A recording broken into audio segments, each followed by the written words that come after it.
মহানগরীর বুকে বেআইনি অট্টালিকার সারি। বাঘাযতীন কামারহাটি থেকে ট্যাংরা, ফারাকটা শুধুমাত্র স্থানেই, ছবিটা সর্বত্র এক। 11/2 ক্রিস্টোফার রোডে থাকা বাড়ি দুটির ব্যবধান মাত্র কয়েক ইঞ্চির। ছবিতে দেখতে পাওয়া যাচ্ছে সবুজ বাড়িটি পুরনো, সেখানে মানুষজন বসবাস করেন। অন্যদিকে সাদা বাড়িটি নতুনভাবে নির্মাণ করা হচ্ছে। দুটি বাড়ি বিপজ্জনকভাবে একে অপরের দিকে হেলে পড়ছে। সিএনএর প্রতিনিধি অভিরূপা এবং মেঘা তুলে ধরলো আরো ভয়ঙ্কর ছবি। আলাদা আলাদা বাড়িতে দাঁড়িয়ে থেকেও জানালা দিয়ে মেলানো যাচ্ছে হাত, অনায়াসেই বন্ধ করা যাচ্ছে পাশের বাড়ির জানলাও। তুমি রয়েছো নির্মীয়মান বহুতলে, আমি রয়েছি এই বহুতলে মানুষজন বসবাস করে। হাত আমরা অনায়াসেই ধরতে পারবো একদম। মানে দুই বাড়ির বাসিন্দা যারা এখানে বসবাস করবেন তাদেরকে হাত বাইরে বের করার জন্য কোনো কষ্ট প্রয়োগ করতে হবে না, হাত ধরে পারতে পারবে। আর আমি যেখানে রয়েছি জানলাটা তুমি বন্ধ করতে পারবে একেবারে। আমি এই যে ছবি আমরা দেখতে পাচ্ছি এখান থেকে দেখি জানলাটা বন্ধ করব এবং আমি কিন্তু বন্ধ করতে পারলাম। মানে কোনো বল প্রয়োগ করতে হলো না, একেবারে কোনো বল প্রয়োগ করতে হলো না, সম্পূর্ণ হাত দেওয়ারও আমার কোনো দরকার পড়ছে না। জাস্ট সামান্যতম হাত বাড়িয়েই আমাদের অপর প্রতিনিধি মেঘা সে কিন্তু এভাবেই জানলাও বন্ধ করে দিতে পারলো। বাড়ির বাসিন্দারা এমনও অভিযোগ করছেন যে পুরসভা কাউন্সিলর সবই জানে, তারপরেও এই কাজ দীর্ঘদিন ধরে ক্রিস্টোফার রোডে হয়ে আসছে। স্বভাবতই বাড়ির যারা বাসিন্দা তারা রীতিমতো আতঙ্কিত। পুরসভার তরফে সাদা বাড়িটিকে বেআইনি বলে নোটিশ করা হয়েছে। বৃহস্পতিবার হেলে পড়া বাড়ি পরিদর্শনে যাবেন ইঞ্জিনিয়াররা, তারপরেই বাড়ি ভাঙার সিদ্ধান্ত গ্রহণ করবে পুর সংস্থা। সবুজ বাড়িটিও ভেঙে ফেলার সিদ্ধান্ত হতে পারে। ইতিমধ্যেই বাসিন্দাদের পুলিশের তরফে বাড়ি খালি করার জন্য মাইকিং করা হয়েছে।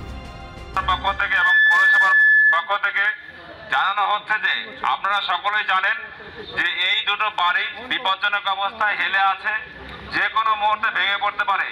এই কারণে আপনারা যত তাড়াতাড়ি সম্ভব এই বাড়িটাকে খালি করে দিন। প্রশ্ন উঠছে, গার্ডেন রিচ বাঘাযতীনের ঘটনার পরেও কেন এই ছবি দেখতে হচ্ছে? প্রশাসনের নাকের ডগায় প্রমোটারদের বাড়বাড়ন্তে গজিয়ে উঠছে বেআইনি বহুতল। কেন নজরদারি করা হবে না? যদি বড়সড় কোনো বিপদ ঘটে তার দায় কে নেবে? একের পর এক ঘটনা সামনে আসতেই শাসক দলের সাফাই, আইনি ব্যবস্থা নেবে। বিল্ডিং এর আর্কিটেক্ট আছেন, তিনি এই প্রশ্নের উত্তর দেবেন। তার জন্য প্রশাসন ব্যবস্থা নিয়েছে এবং বাঘাযতীনের কেসে তিনি আর্কিটেক্ট ছিলেন, যিনি ল্যান্ডলর্ড ছিলেন, তাকে পুলিশ কাস্টাডিও নিয়েছে। সুতরাং এটা আইনের বিচার হবে। এই ধরনের ঘটনার সঙ্গে যারা যুক্ত তারা আইনের বিচারে তারা যা হবে সেটা দেখা যাবে। তোপ দাগতে ছাড়েনি বিরোধীরা। টাকা দিলেই বেআইনি নির্মাণের অনুমতি মিলছে, অভিযোগ তুলছে কংগ্রেস।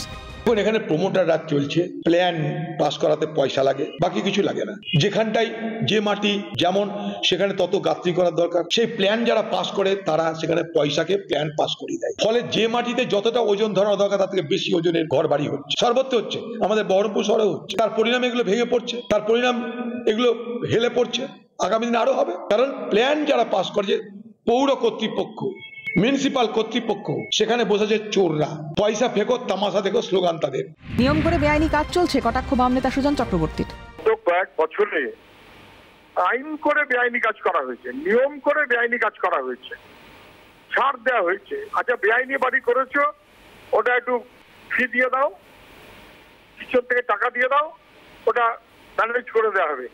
ব্যালেন্স তো করে দেওয়া হলো কাগজে কলমে, কিন্তু সেই বাড়িটা যে ভেঙে পড়বে না এবং সেটা যে বিপদ ঘটাবে না, আইনটা না মানার দায় যে যারই হোক না কেন, সে কমিশনার হোক, কাউন্সিলর হোক, অন্য কেউ হোক, কোথায় সব তো 7 খুন মাপ। বেআইনি নির্মাণের বাড়বাড়ন্তে কলকাতা কি তাসের ঘরে পরিণত হয়েছে? সেই প্রশ্নই জোরালো হচ্ছে। ক্যামেরায় গোপাল তপাদার ও গোপাল সেনের সঙ্গে অভিরূপা সাহা, মেঘা রায়, খালিদ জামালের রিপোর্ট, ক্যালকাটা নিউজ।